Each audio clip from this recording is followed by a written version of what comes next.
Hello बच्चे, अब हम लोग देखते हैं वेक्टर प्रोडक्ट। आज का जो नया टॉपिक होगा हम लोग सीखेंगे वेक्टर प्रोडक्ट। अभी तक हम लोगों ने सीख लिया था डॉट प्रोडक्ट या स्केलर प्रोडक्ट, याद है ना। अब आगे बढ़ते हैं वेक्टर प्रोडक्ट पे। देखो बिना टाइम वेस्ट किए, मान लो मेरे पास दो वेक्टर हैं, ए वेक्टर और बी वेक्टर। जो ए वेक्टर है वो है a1 i cap plus b1 j cap plus c1 k cap. B vector है a2 i cap b2 j cap c2 k cap. a1 a2 b2 b1 कुछ भी हो सकता है। तो मैंने अगर इन दोनों का वेक्टर प्रोडक्ट करना था, क्रॉस प्रोडक्ट करना था, तो लिखा a vector cross b vector. क्या लिखा? a vector cross b vector. Cross product करेंगे आज। क्या करेंगे? क्रॉस प्रोडक्ट करेंगे आज। तरीका देखो, तो a vector cross b vector बराबर, तो सबसे पहले देखो i j k लिखा है ना, i लिख दो, j लिख दो, k लिख दो। ये एक बड़ी सी ब्रैकेट बनाओ इस तरीके से, मैट्रिक्स। तो a मतलब i j k, फिर a1 b1 c1, a1 b1 c1, a2 b2 c2, a2 b2 c2। ठीक है। जैसे हम लोग क्रॉस मल्टीप्लिकेशन मेथड से तो इक्वेशन सॉल्व करते थे क्लास 10th में, वैसे ही करना है। क्रॉस मल्टीप्लिकेशन मेथड जानते हैं, वही है ये। तो i j k a1 b1 c1 a2 b2 c2 लिख दिया। अब ऐसे लिखने का तरीका देखो, i कैप लिखो। आई कैप के साथ क्या लिखना है? आई कैप लिखने का मतलब इस लाइन को छोड़ दो और इस लाइन को छोड़ दो, ये चारों बच गए। आई कैप का मतलब आई कैप लिख दिया, इसका मतलब आई कैप लाइन को भूल जाओ। आई कैप यहाँ लिख दिया, इसका मतलब आई कैप वाली लाइन को भूल जाओ, बाकी याद रखो। देखो b1 c1 b2 c2, b1 c1 b2 c2। जब j कैप लिखूंगा तो j कैप को भूल जाऊंगा, a1 c1 a2 c2, j cap a1 c1 a2 c2। यहाँ माइनस लगा दो, यहाँ माइनस लगा दो, plus minus plus k cap. अब k कैप लिखा तो k कैप वाली लाइन को भूल जाओ, a1 b1 a2 b2। सही है, देखो a2 b2, समझ में आसान है। तो k cap a1 b1 a2 b2। अब देखो करना क्या है, i कैप देखो b1 c2, इसकी मल्टीप्लाई कर दो, b1 c2 माइनस इन दोनों की मल्टीप्लाई c1 b2 हो गया, minus j cap a1 c2, फिर से मल्टीप्लाई कर दो, a1 c2 minus minus c1 a2 हो गया, प्लस k कैप। क्या करा? a1 b2 minus b1 a2। इसी को हम कहते हैं वेक्टर प्रोडक्ट या क्रॉस प्रोडक्ट। आगे बात समझ में। अगर ऐसा तो दे रखा हो तो पहले इस पैटर्न में लिखो, इस पैटर्न में लिखने के बाद ऐसा लिखो, और ऐसा लिखने के बाद आई कैप, देखो प्लस माइनस प्लस आई जे के। आई को लिया तो आई को छोड़ दिया, जे को लिया तो जे लाइन छोड़ दी, के को लिया तो के लाइन छोड़ दी। ये नॉर्मल हमने फिर इसको इस तरीके से मल्टीप्लाई कर दिया, cross multiply minus cross multiply, cross multiply minus cross multiply, cross multiply minus cross multiply. Clear होगी बात? आप इसको जल्दी से नोट करो, एक क्वेश्चन इसके ऊपर देखते हैं हम जल्दी से, नोट कीजिए जल्दी। चलो हटाते हैं इसको। अब देखो इसके ऊपर क्वेश्चन क्या है। मान लो मेरे पास दो वेक्टर हैं, एक वेक्टर है 2i cap plus 3j cap plus 5k cap, और बी वेक्टर है 3i cap plus 4j cap plus 7k cap. सही है, ये दो वेक्टर है, इनका हमें क्रॉस प्रोडक्ट करना है। तरीका देखो, तो क्रॉस प्रोडक्ट का मतलब a vector cross b vector. क्या लिखूं? i cap j cap k cap. a1 b1 c1 2 3 5, a2 b2 c2 3 4 7। इतना समझ में आ गई? क्लियर। आगे बढ़ते हैं। क्या बोला था मैंने? आई कैप लिखा तो इस लाइन को छोड़ दिया, 3 5 4 7 3 5 4 7 माइनस जे कैप लिया तो इस लाइन को छोड़ दिया, 2 5 3 7 2 5 3 7 प्लस के कैप लिया तो इस लाइन को छोड़ दिया, 2 3 3 4। क्लियर। आगे बढ़ते हैं।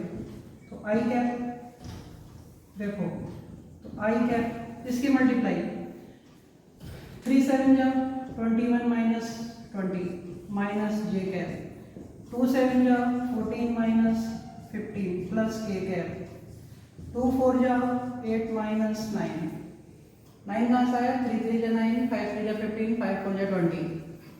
21 में से 20 गया, आई कैप इंटू 1 माइनस जे, 14 14 में से 15 माइनस 1 प्लस के, 8 में से 9 माइनस 1, सॉल्व कर दिया। आई कैप माइनस माइनस प्लस, जे कैप प्लस माइनस माइनस, के कैप आंसर। तुम लोगों को क्या बोला था मैंने जब वेक्टर प्रोडक्ट सिखाया था, तो एक बात बोली थी कि जो वेक्टर प्रोडक्ट होता है हमेशा याद रखो, दो वेक्टर का जो प्रोडक्ट होगा, क्रॉस प्रोडक्ट होगा, वो हमेशा एक वेक्टर देगा। देखो ए और बी का अगर दोनों का क्रॉस किया तो क्या मिला? एक वेक्टर मिला। इस वेक्टर को मैं कह सकता हूँ सी वेक्टर। क्या कह सकता हूँ? C vector. क्लियर हो गई बात? तो दो वेक्टर के क्रॉस से हमको एक वेक्टर ही मिलता है। तो क्रॉस प्रोडक्ट सीख गए, ये इस क्रॉस प्रोडक्ट का मेथड था, हमेशा यही यूज करना जिंदगी भर। क्लियर हो गई बात? नोट कर लो इसे।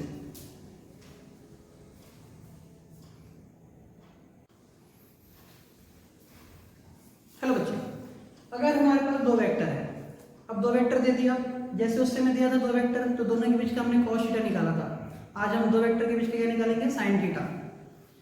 क्योंकि एक फॉर्मूला मैंने बताया था, जब a क्रॉस b होता है तो फॉर्मूला क्या आता है? Mod a mod b sin theta. देखो तो a क्रॉस b का वैल्यू क्या होती है?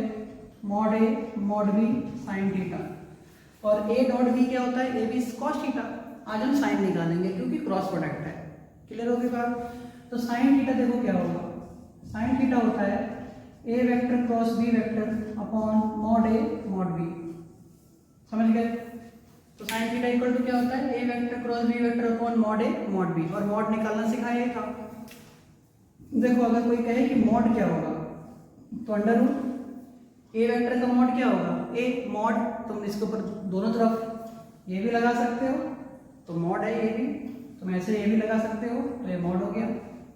तो मॉड का मतलब होता है आई कैप के कोफिशिएंट का स्क्वायर, जे कैप के कोफिशिएंट का स्क्वायर, के कैप के कोफिशिएंट का स्क्वायर। तो 2 का स्क्वायर प्लस 3 का स्क्वायर प्लस 6 का स्क्वायर प्लस 6 का स्क्वायर कितना हुआ? तो mod A equal to under root 2 का स्क्वायर 4, 3 का स्क्वायर 9, 36 और 9 कितना हुआ? 45, 45 और 4 49, 49 का रूट कितना? 7 आ गया। मॉड बी कितना होगा?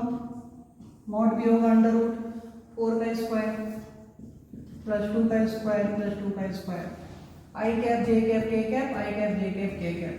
तो mod B equal to under root 16 plus 8 कितना होता है? 24। इसको ऐसे ही छोड़ दो, तो ये हो गया मॉड बी। अब हमें क्या निकालना है? साइन थीटा निकालना है। तो तरीका देखो, sine theta equal to A vector cross B vector upon mod A mod B कितना आया? 7 under root 24, 7 upon under root 24। बात समझ में आ गई? फॉर्मूला होता है A vector cross B vector equal to A B sine theta. तो sine theta equal to A vector cross B vector upon A B mod A mod B. अब mod A निकालने का तरीका पता है, मॉड बी निकालने का तरीका पता है, लगा दो उसमें। तो sine theta equal to A cross B upon mod A mod B. Mod A कितना? 7, मॉड बी कितना? 24 अंडर रूट। एक बार चेक कर लेना, 36 प्लस 9 कितना होता है? 45, 45 और 4 49, 49 का 7, ठीक है, ये भी ठीक है। अब देखो इसकी क्रॉस करो, तो क्रॉस प्रोडक्ट करने का मैंने तरीका सिखाया था। अपॉन अंडर रूट में तो ये लिख दो, ये मैं डायरेक्ट लिखूंगा, ये मैं डायरेक्ट लिखूंगा, आप सिखाऊंगा नहीं, डायरेक्ट लिखूंगा। आई कैप को छुपा लिया, आई कैप को छुपा लिया, इन दोनों की क्रॉस 3 2 6, 6 माइनस 6 2 12, 6 2 12 माइनस जे कैप छुपा लिया, जे कैप को छुपा लिया, 2 2 4, 2 2 4 माइनस 6 4 24, 6 4 24 प्लस के कैप को छुपा लिया, 2 2 4, 2 2 4 माइनस 3 4 12, 3 4 12। समझ गए? तो साइन थीटा इक्वल टू देखो क्या आया? 7 अंडर रूट 24। और अगर साइन थीटा क्या वैल्यू होती है? साइन थीटा का कोई डायरेक्शन नहीं होता, तो हम यहाँ पर भी मॉड ले लो, यहाँ पर भी क्या ले लेते हैं? हम मॉड ले लेते हैं। क्या ले लेते हैं? मॉड। कि जो क्रॉस प्रोडक्ट आएगा, किसी चीज़ का जो क्रॉस प्रोडक्ट आएगा वो एक वेक्टर होगा, लेकिन साइन में कोई एंगल तो होता है, एंगल में कोई डायरेक्शन तो होता नहीं है, तो जो भी वेक्टर आएगा उसका भी मॉड ले लो। तो मैंने यहाँ पे क्या लगा दिया? मॉड लगा दिया, जो भी वैल्यू आएगी इसका मॉड ले लूंगा मैं। देखो तो कितना आया? माइनस का 6 i cap, 4 minus 24 minus minus plus का 20 j cap -8 k cap mod. समझ गए? मॉड क्यों लगाया? क्योंकि वेक्टर था, वेक्टर को मैंने मैग्नीट्यूड में बदलना था, क्योंकि एंगल का कोई डायरेक्शन नहीं होता। अब देखो 6 - 12 -6 i cap, 4 - 24 -20 minus plus 20 j cap, 4 - 12 -8 k cap. Answer देखो क्या आएगा। तो साइन थीटा इक्वल टू इसका मॉड लिया तो अंडर रूट -6 का होल स्क्वायर प्लस 20 का होल स्क्वायर प्लस -8 का होल स्क्वायर। जो भी इसके साथ साइन होता है वो यहाँ लगाते हैं, साइन यहाँ लगाते हैं, साइन यहाँ लगाते हैं, अपॉन 7 अंडर रूट 24। तो sine theta equal to 7 upon under root 24 under root कितना 36 plus 400 plus 64 equal to under root 64 और 60 और 30 90, 60 और 30 90 और 6 और 4 कितना होता है? 64 और 36 कितना हो गया? 100 हो गया। 400 और 100 कितना हुआ? 500 हो गया। तो under root 500 upon 7 under root 24 और यही हमारा आंसर है। क्लियर हो गई बात? तो अगर दो वेक्टर दे रखे हैं, दो वेक्टर के बीच का कोई कहे कि साइन थीटा पता करो, तो साइन थीटा पता करने का तरीका mod A cross B upon mod A mod B. सामने तुम्हारे मेथड बता दिया, जो भी ए क्रॉस बी निकालोगे उसका मॉड जरूर लेना और मॉड ए मॉड बी निकाल लेना, उनको यहाँ लगा देना। जो भी सॉल्व कर जाएगा फिर मॉड ले लो और मॉड लेने के बाद ये वैल्यू आ गई। इसमें देखो कोई भी आई cap J cap K cap नहीं आ रहा है, इसका मतलब इसके अंदर कोई डायरेक्शन नहीं है और एंगल में कोई डायरेक्शन नहीं होता, इसलिए यही इसका एक आंसर है, इसका वैल्यू है। फाइनल आंसर ऐसे भी लिख देते हैं कभी कभी कि theta equal to sine inverse under root 500 upon 7 under root 24। ये फाइनल आंसर ऐसे लिखते हैं। फाइनल आंसर कभी लिखना हो तो ऐसे लिखोगे theta equal to sine inverse under root 500 upon 7 root 24। इसको एक बार नोट करो और इस तरीके के क्वेश्चंस को तुम करोगे।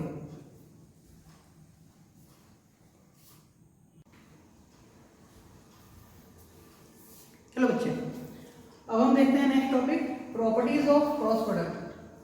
अब क्रॉस प्रोडक्ट की कुछ प्रॉपर्टीज हैं, तुम लोगों को सिखा दिया मैंने क्रॉस प्रोडक्ट कैसे करते हैं, पता है ना? आई जे के माइनस के साथ प्लस माइनस प्लस, फिर cross cross cross minus minus minus कर देते थे, क्रॉस क्रॉस क्रॉस का माइनस कर देते थे।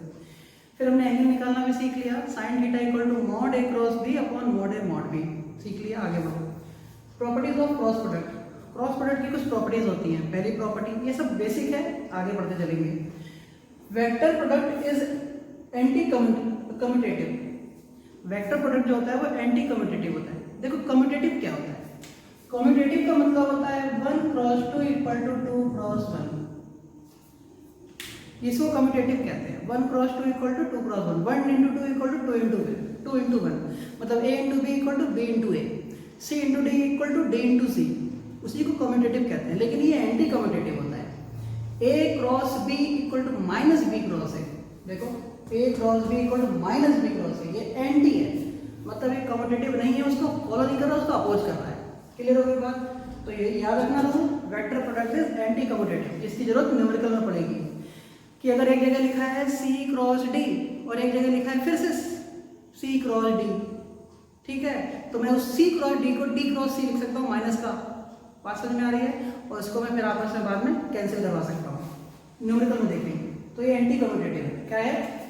एंटी कम्यूटेटिव है। दूसरा देखो क्या है, vector product is distributive over addition. मतलब ऐसा लिखा है a cross b plus c, तो मल्टीप्लाई कर दो a cross b plus a cross c, simple सा है। ये क्या है? डिस्ट्रीब्यूटिव है, मतलब इसका क्रॉस प्रोडक्ट डिस्ट्रीब्यूट हो जा रहा है, बढ़ जा रहा है, पूरे में क्रॉस प्रोडक्ट डिस्ट्रीब्यूट हो जा रहा है। a cross b plus c, तो a cross b plus a cross c हो गया। तीसरी प्रॉपर्टी देखो, वेक्टर प्रोडक्ट ऑफ 2 पैरेलल और anti parallel vector is null vector. अगर दो पैरेलल वेक्टर है या एंटी पैरेलल वेक्टर है, उनका क्रॉस प्रोडक्ट हमेशा 0 आता है। देखो a cross b equal to A B sine theta. अब ध्यान दो यार, क्योंकि फॉर्मूला क्या होता है, a cross b equal to A B sine theta. अब पैरेलल हो तो एंगल 0 और एंटी पैरेलल हो तो 180। एक इधर जा रहा है, एक इधर जा रहा है तो 180, एक इधर जा रहा है, एक इधर जा रहा है तो 0, ठीक है, 0 है 180, और साइन 0 की वैल्यू भी 0, साइन 180 की वैल्यू भी 0, तो मामला सब कुछ क्या, गांधी जी का चश्मा, सब कुछ 0। चलो, तो पैरेलल और एंटी पैरेलल वेक्टर की वैल्यू क्या होती है? क्रॉस प्रोडक्ट 0 में होती है। फोर्थ देखो, vector product of two same vectors is equal to 0। अगर दो सेम वेक्टर का क्रॉस कर दो तो भी वैल्यू क्या आएगी, 0 आएगी। तो A vector cross A vector equal to क्या, ए साइन 0, क्योंकि किसी का किसी से एंगल क्या होता है, सेम वेक्टर का सेम उसी से एंगल क्या होगा, 0। जैसे इस पेन का इस पेन से एंगल कितना, 0। मेरा मुझसे एंगल कितना, 0। हाथ का हाथ से एंगल कितना, 0। ए का ए से एंगल कितना, 0। सी का सी से कितना, 0। तो एंगल 0, इससे वेक्टर वैल्यू कितनी, 0। अब कहते हैं कि अगर किसी क्रॉस प्रोडक्ट का तुमने मॉड ले लिया, पांचवा रूल क्या कहता है, अगर किसी क्रॉस प्रोडक्ट का तुमने मॉड ले लिया तो उनके मैग्नीट्यूड के बराबर आता है, इसके प्रोडक्ट के मैग्नीट्यूड के बराबर आता है। मतलब mod A cross B equal to mod A into mod B, mod A cross B equal to A B. Normal सी बात है, क्योंकि अगर तुमने ए लिया और बी लिया और दोनों आपस में परपेंडिकुलर है तभी बात होगी है। ये हमेशा लागू नहीं है, ये तब लागू है जब दोनों आपस में परपेंडिकुलर हो। ऐसे एक वेक्टर ये बी हो और एक वेक्टर ए हो और एंगल 90 डिग्री हो। अगर 90 डिग्री है तभी ए क्रॉस बी इक्वल टू क्या होगा, ए इंटू बी होगा। तो 5 रूल समझ में आ गए। पहला एंटी कम्यूटेटिव होता है, दूसरा डिस्ट्रीब्यूटिव होता है, तीसरा पैरेलल एंटी पैरेलल वैल्यू 0 होती है, सेम वेक्टर की सेम वेक्टर से क्रॉस 0 होती है, और परपेंडिकुलर वेक्टर की क्रॉस हमेशा उनके मैग्नीट्यूड के बराबर होती है। जल्दी से नोट करो बच्चे, बहुत समझदार हो, तुम सीख चुके होगे।